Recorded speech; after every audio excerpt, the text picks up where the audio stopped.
Hello everyone, स्वागत है आप सभी लोगों का इंडस्ट्रियल इंजीनियरिंग के इस नए वीडियो लेक्चर में। तो आज हम लोग क्या करेंगे, मेथड स्टडी को डिस्कस करेंगे। तो जैसा आप लोगों को पता होगा कि मैंने आप लोगों को वर्क स्टडी बता रखा है। वर्क स्टडी क्या होता है?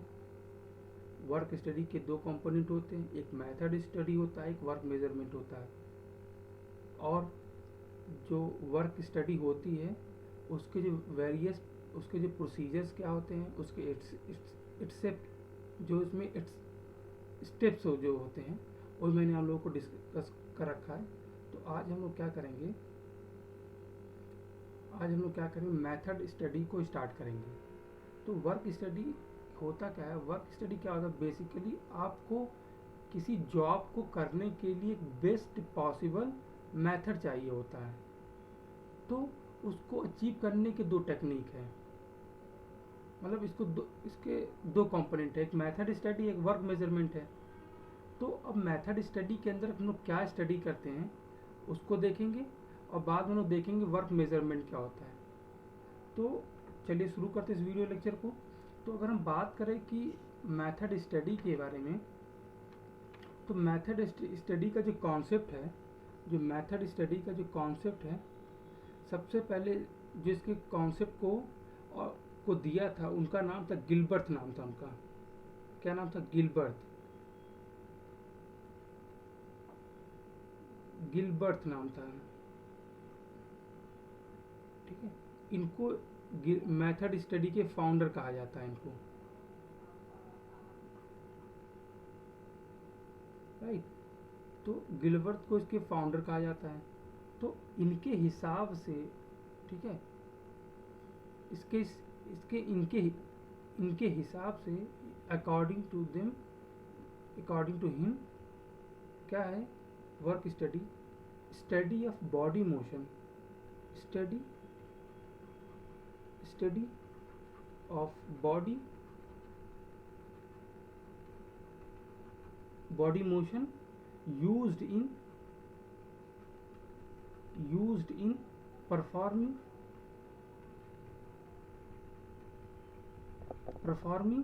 an operation.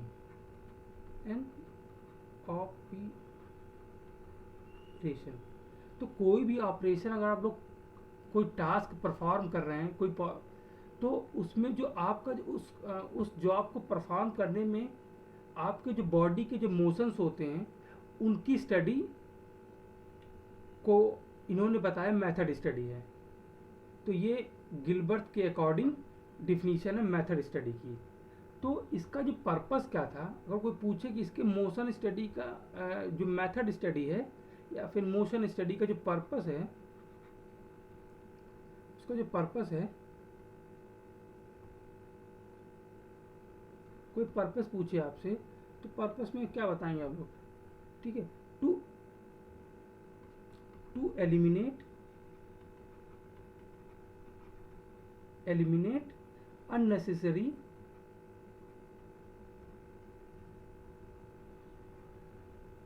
मोशन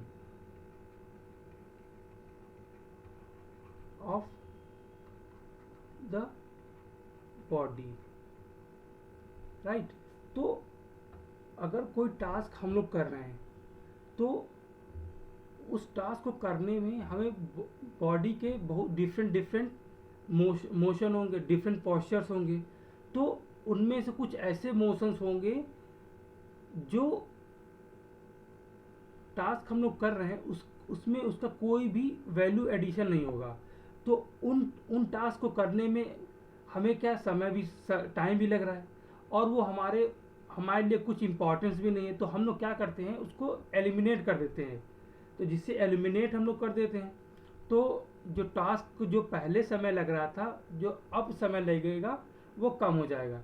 तो ये होता है कि मोशन स्टडी के अंदर। अब मोशन स्टडी जो होता है, ठीक है, इसको हम लोग थोड़ा सा और डिटेल से देखते हैं आगे क्या होता है।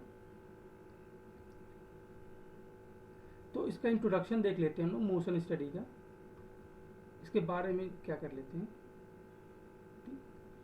तो the main purpose of method study, the main purpose, ठीक है, इसका उद्देश्य जो है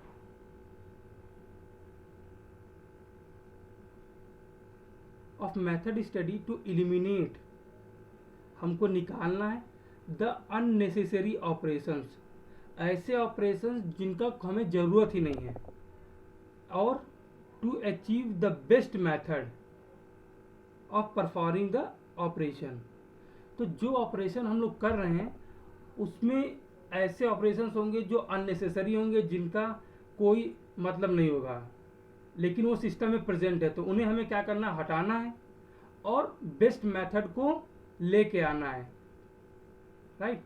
तो ये हमारा क्या होता है, जो वर्क स्टडी होता है, जो होता है, जो मेथड स्टडी होता है, उसका एम होता है। अब इसको मेथड इंजीनियरिंग भी बोलते हैं। Is use to describe collection of analysis techniques which focus on improving the effectiveness of the man and machine। तो आपको पता है कि जो हमारा जो प्रोडक्शन में जो एक मेन इनपुट जो होते हैं, जिसमें से 5 M होते हैं इनपुट के, उसमें से 2 M हमारे हैं, 2 M हमारे, ये 5 M होंगे, उसमें से 2 हैं मैन मशीन। तो अगर हम लोग मैन और मशीन में हम लोग मेथड स्टडी को अप्लाई करेंगे, तो मैन और मशीन का जो अननेसेसरी मोशन होता है उसको हम लोग ट्रैक कर सकते हैं, और उसको जो अननेसेसरी एक्शन जो मोशन है उसको ट्रैक करेंगे और उसको रिमूव कर देंगे, और उसके जगह पे हम लोग क्या करेंगे, एक नया मेथड लेके आएंगे।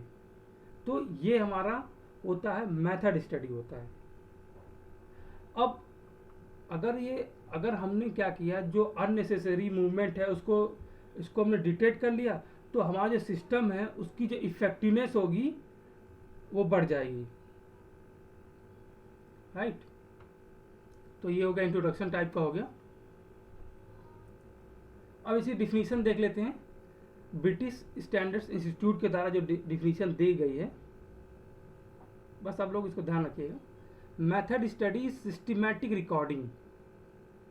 फिर सिस्टमैटिक रिकॉर्डिंग से मतलब ये है कि कोई पर्सन अगर किसी जॉब को, कोई पर्सन है अगर कोई जॉब को परफॉर्म कर रहा है वो, तो उस जॉब में वो उस जॉब को और उस पर्सन को एनालिसिस करना है कि किस सीक्वेंस में आपका जॉब चल रहा है, राइट, और क्या मेथड अप्लाई किए गए हैं, और क्या प्रोसीजर्स हैं, क्या प्रोसीजर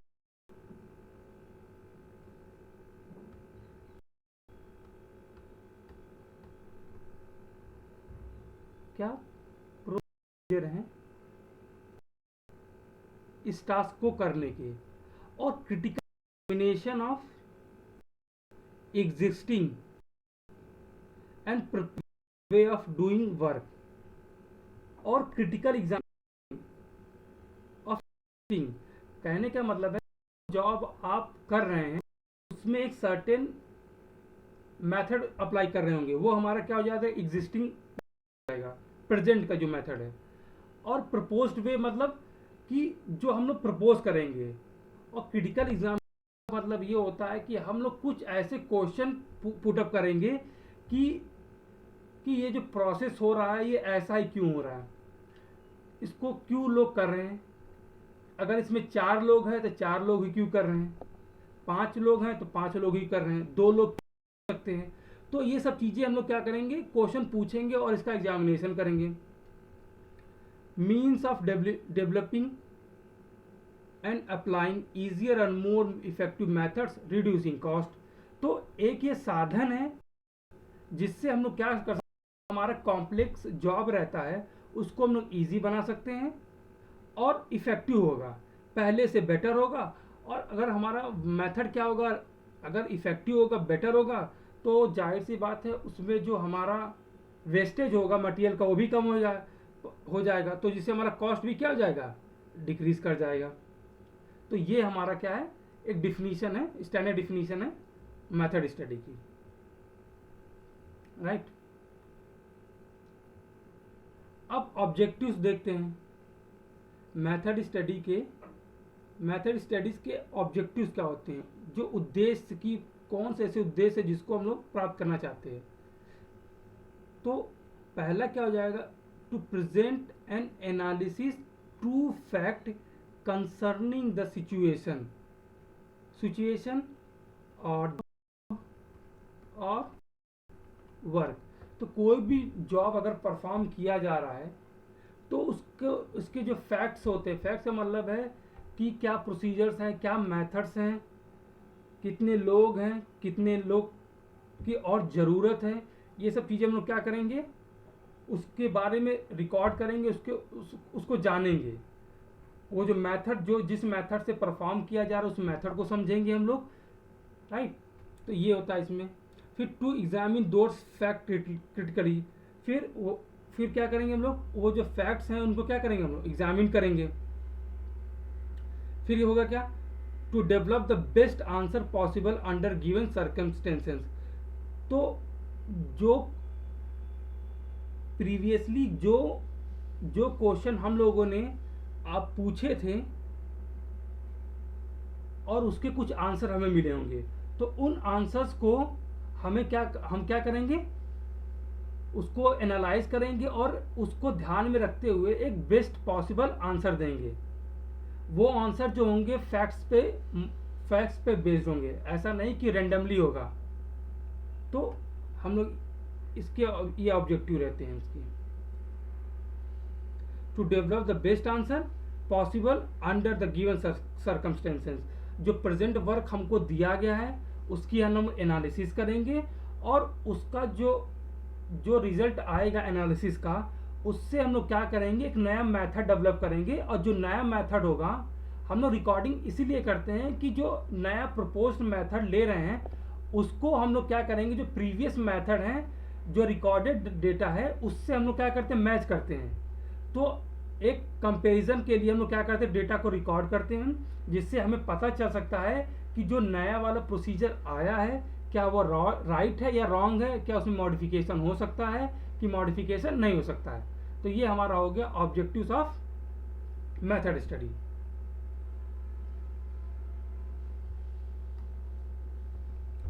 अब देखते हैं उसके बाद स्कोप ऑफ मेथड स्टडी। इसके स्कोप क्या है, मतलब स्कोप का मतलब है कि कहाँ कहाँ पर इसको अप्लाई कर सकते हैं। Application area.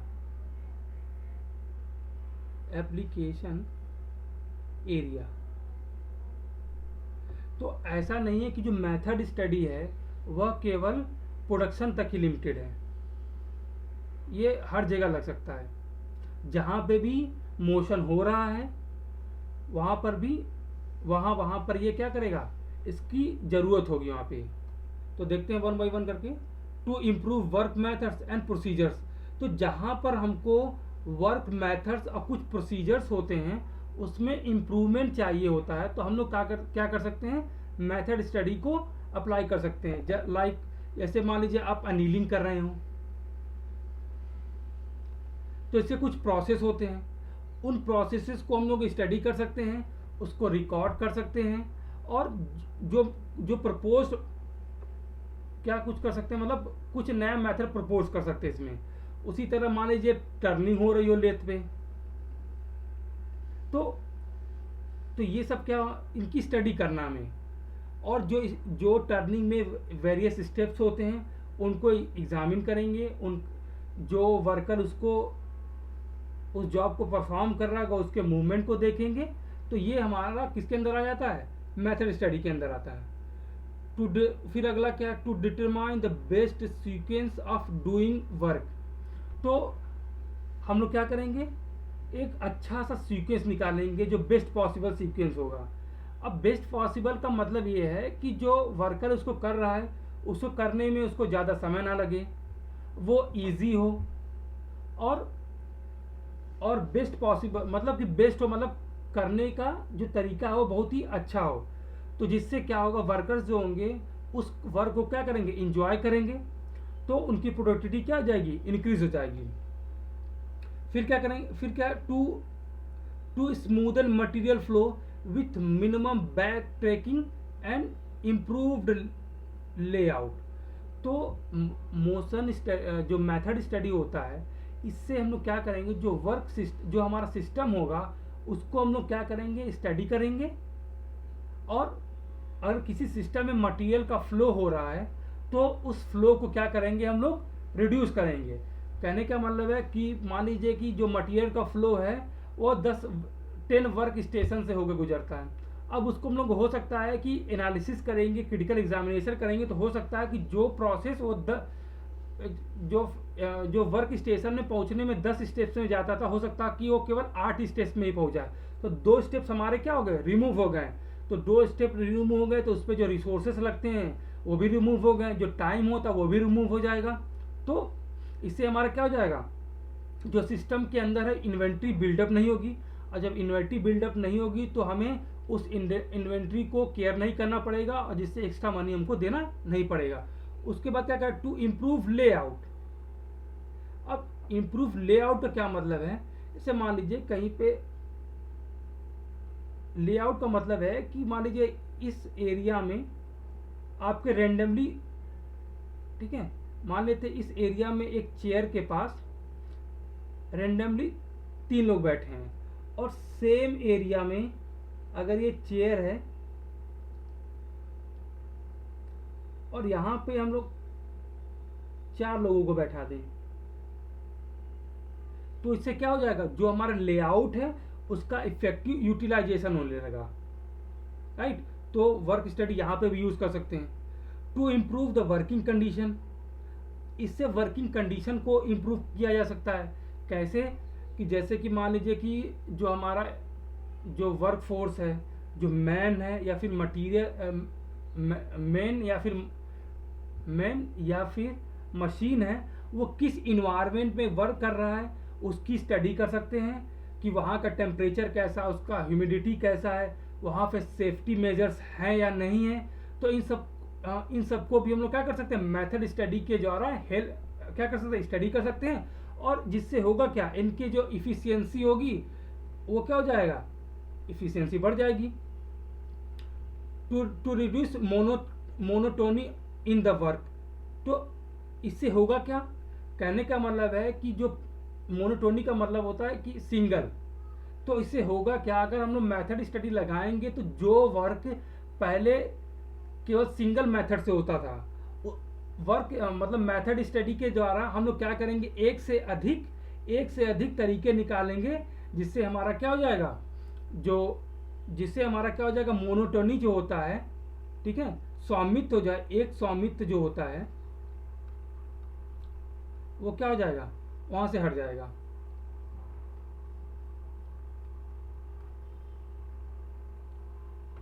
तो ये यहाँ पे भी स्कोप है। To improve plant utilisation and material utilisation. तो मेथड स्टडी से हम लोग क्या कर सकते हैं, जो प्लांट है हमारे पास उसका हम लोग क्या कर सकते हैं, इफेक्टिव यूटिलाइजेशन कर सकते हैं, जिससे हमारा क्या होगा, हमारा वेस्टेज रिड्यूस होगा। अच्छी तरीके से जो प्लांट्स के अंदर जो मैन है, मटेरियल है, इन सब का क्या हो जाएगा, इन सब का अच्छी तरीके से यूटिलाइजेशन होगा। तो ये हमारा हो गया scope of method study. Right, तो एक बार समरी कर लेते हैं। तो हम लोगों ने क्या देखा, हम लोगों ने स्टार्ट किया, हम लोगों ने देखा इसका इंट्रोडक्शन देखा कि इसका पर्पस क्या होता है। इसका पर्पस ये होता है कि हम लोग बेस्ट मेथड को क्या, इसका मेन पर्पस ये होता है, जो मोशंस होते हैं, किसी वर्क को करने में उनकी स्टडी करना है। जो अनइफेक्टिव, अनयूटिलाइज्ड, नॉन वैल्यू एडिंग जो ऑपरेशंस होते हैं उनको रिमूव करना है, और एक बेस्ट पॉसिबल मेथड देना है। उसके बाद हमने डिफिनीशन देखी थी BSI के द्वारा क्या होती है। उसके बाद ऑब्जेक्टिव्स को देखा हमने इसके ऑब्जेक्टिव देखा कि जो इसका मेन ऑब्जेक्टिव ये होते हैं, जो प्रोसेस हम लोग कर रहे हैं उस प्रोसेस को छोटे छोटे पार्ट्स में ब्रेक करते हैं और सबको क्या करते हैं, एनालिसिस करते हैं, उन प्रोसेस को रिमूव करते हैं जो हमारे लिए ज़रूरत नहीं है। जो फैक्ट्स होते हैं उसको क्रिटिकली हम लोग क्या करते हैं, एनालाइज करते हैं। उसके बाद हमने स्कोप देखा, स्कोप में देखा हमने कि इसके वर्क मेथड्स एंड प्रोसीजर को इम्प्रूव कर सकते हैं। इससे हम लोग क्या करते हैं, किसी जॉब को अच्छी तरीके से करने का बेस्ट सीक्वेंस निकाल सकते हैं। मटेरियल फ्लो को क्या कर सकते हैं, मिनिमाइज कर सकते हैं और स्मूथ कर सकते हैं। जो वर्किंग कंडीशन होती है ह्यूमन की उसको इम्प्रूव कर सकते हैं, जिससे उनकी इफिशियंसी जाहिर सी बात इंक्रीज होगी। अब और to reduce monotony in the work, जो वर्क हम लोग कर रहे हैं, जो प्रीवियस मेथड जो सालों से चला आ रहा है उसको हम लोग क्या कर सकते हैं, उसको रिमूव कर सकते हैं। तो एक तरह से मोनोटोनी को भी हम लोग क्या कर सकते, समाप्त कर सकते हैं। टू इम्प्रूव प्लांट यूटिलाइजेशन, तो हम लोग क्या कर सकते हैं, जो स्पेस जो फ्लोर हमको मिला है उसको हम लोग क्या कर सकते हैं, अच्छी तरीके से यूटिलाइजेशन कर सकते हैं। जैसे मैंने एग्जांपल में आपको बताया था कि एक टेबल एक चेयर पे, ये जो टेबल है उस टेबल पे 3 लोग बैठ रहे हैं और सेम टेबल पे 4 लोग बैठ रहे हैं, मतलब उसके अगल बगल में, ठीक है। तो इसका क्या होगा, इसका जो लेआउट है इसका यूटिलाइजेशन अधिक हुआ, राइट। तो ये हो गया हमारा स्कोप ऑफ मेथड स्टडी। तो एक काम करते हैं, क्वेश्चन देते हैं आप लोगों को, राइट। एक क्वेश्चन देते हैं जो आप लोग इसको मतलब जो क्वेश्चन है वो देखिएगा कि क्या होता है इसके बारे में। जो क्वेश्चन क्या है, जो क्वेश्चन है, जो गैंट चार्ट होता है,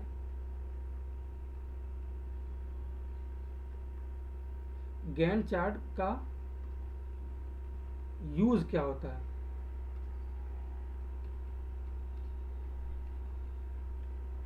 क्या होता है, ये आप लोग देखिएगा यूज क्या होता है।